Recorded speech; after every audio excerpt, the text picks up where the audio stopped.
venir jouer ici. J'avais déjà joué au Maroc, en Algérie. J'avais jamais joué en Tunisie. J'étais déjà venu en vacances, mais pas à Tunis, à Hammamet et Djerba. Donc je suis très content d'être là, très content de jouer devant le public tunisien. On a déjà fait une date hier, ça s'est super bien passé, très bien accueilli. Donc je suis très content d'être là.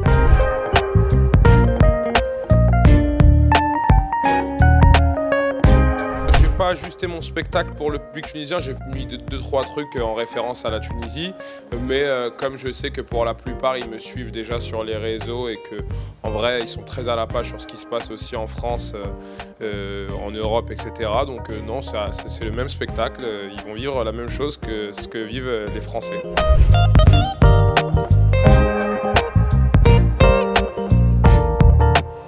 Exister, c'est un titre qu'on a choisi parce qu'on a l'impression que, enfin, ce qu'on ressent, c'est qu'en 2022, c'est un peu le mot important, c'est un peu le terme qui rejoint aussi tous les sujets dont je parle dans le spectacle. J'ai l'impression qu'on est tous à la recherche de vouloir exister, de par les réseaux sociaux aujourd'hui, tout le monde veut être une star, tout le monde veut exister avec un milieu écolo, vegan, tous ces trucs-là.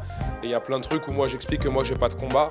Et donc je parle de ça, je tourne un peu à la dérision des sujets que peut-être les gens trouvent importants et je trouve que c'est bien d'en rigoler.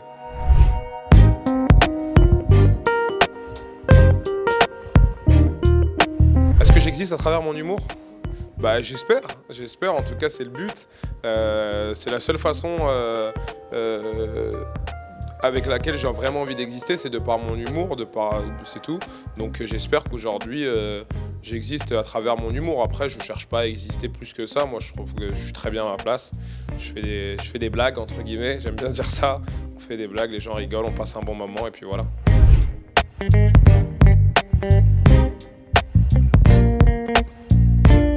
J'ai choisi ce métier parce que j'ai toujours été un peu le mec marrant, un peu de la bande, et j'étais fan de stand-up aussi à l'époque quand j'avais 17 ans, donc je regardais beaucoup de stand-up sur YouTube ou à la télé, sur toutes les plateformes où on pouvait en trouver, donc je me suis lancé un peu là-dedans. Je voulais faire quelque chose d'artistique, c'est la voie dans laquelle je me retrouvais le plus, et puis dès que j'ai commencé à jouer sur scène, je suis tombé amoureux un peu de cette discipline, donc voilà, je me suis dit allez, pourquoi pas.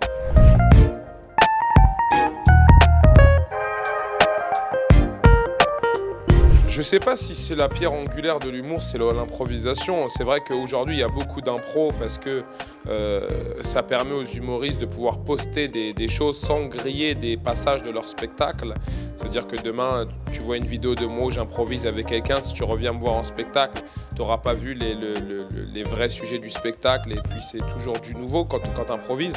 Mais moi, je pense que la pierre angulaire de l'humour, c'est pas l'improvisation. Je pense que la pierre angulaire de l'humour, c'est vraiment ce qu'on écrit, les textes, les sujets qu'on choisit.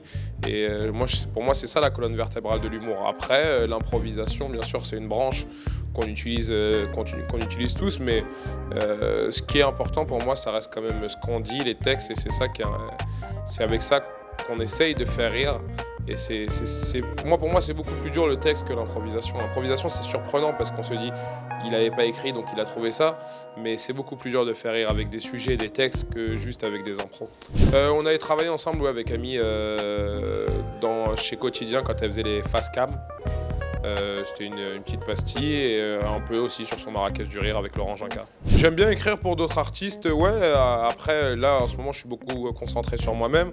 On a aussi écrit un film, donc ça, c'est aussi un autre moyen d'écrire pour les autres, entre guillemets. Mais j'aime bien le faire, ouais, donc pourquoi pas continuer cette aventure.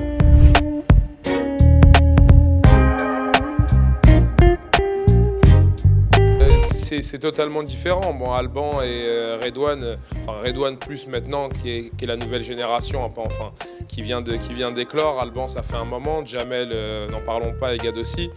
Moi, je me suis toujours beaucoup plus retrouvé dans l'humour de Gad au début. Je regardais tous ses spectacles, j'adorais aussi Jamel. Aujourd'hui, Redouane a pris un vrai créneau avec l'improvisation, il le fait très bien. Je pense que c'est l'un des meilleurs là-dedans, donc forcément ça nous plaît aussi. Et puis Alban aussi, il a son créneau. Je peux pas choisir entre des humoristes, chacun a son créneau, chacun fait rire à sa manière. Mais moi, c'est vrai que quand j'étais plus jeune, je regardais beaucoup Gad.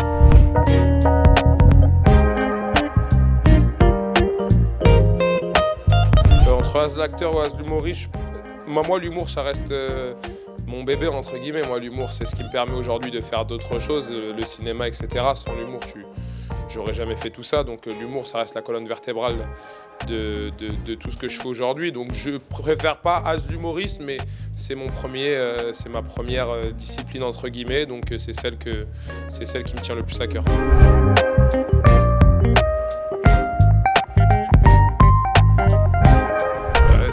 Qu'est-ce que vous faites? Vous êtes où? Non, toutes les personnes qui sont pas venues me voir encore en spectacle, venez. Franchement, passe un bon moment, on se prend pas la tête, on rigole de sujets un peu graves à des moments, des sujets plus légers. Mais je pense qu'aujourd'hui, c'est vraiment la culture, on est souvent mis un peu comme les derniers de la classe. Dans le sens où on traite souvent la culture en dernier. Je pense que c'est hyper important et surtout dans la période dans laquelle on vit en ce moment, que ce soit la France, la Tunisie ou le monde entier, qui est un peu compliqué. Je pense que rire, c'est pas une solution, mais c'est un moment où tu oublies ce qui se passe un peu autour de toi. Donc venez au spectacle.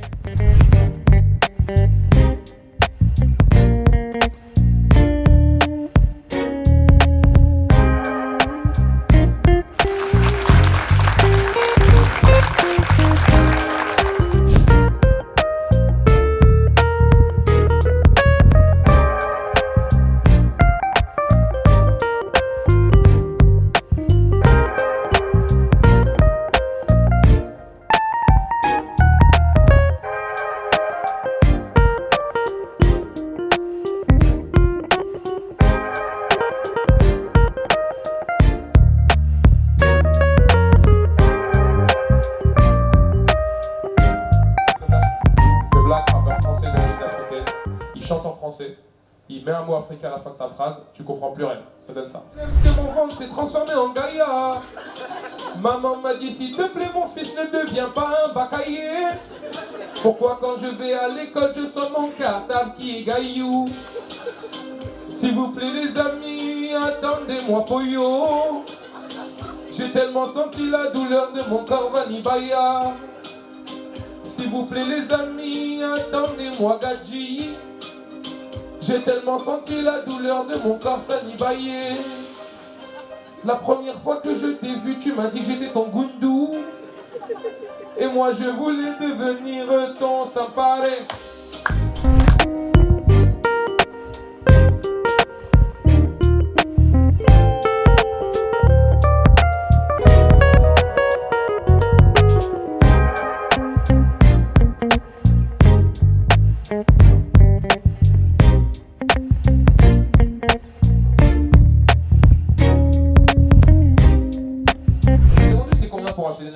C'est combien pour acheter des nuggets? C'est 1 € en plus, monsieur. C'est 1 € en plus. Oh bon, non, laisse tomber alors. Mais tu t'attendais à combien là? 10 centimes? 1 € c'est la plus petite pièce, hein. Si vous voulez, vous avez un McFlurry, c'est offert avec la carte étudiant. J'ai un McFlurry, c'est gratuit. Ouais, prenez-le, mais je vais pas le manger. Là, t'as le premier. On peut annuler le McFlurry Oreo alors?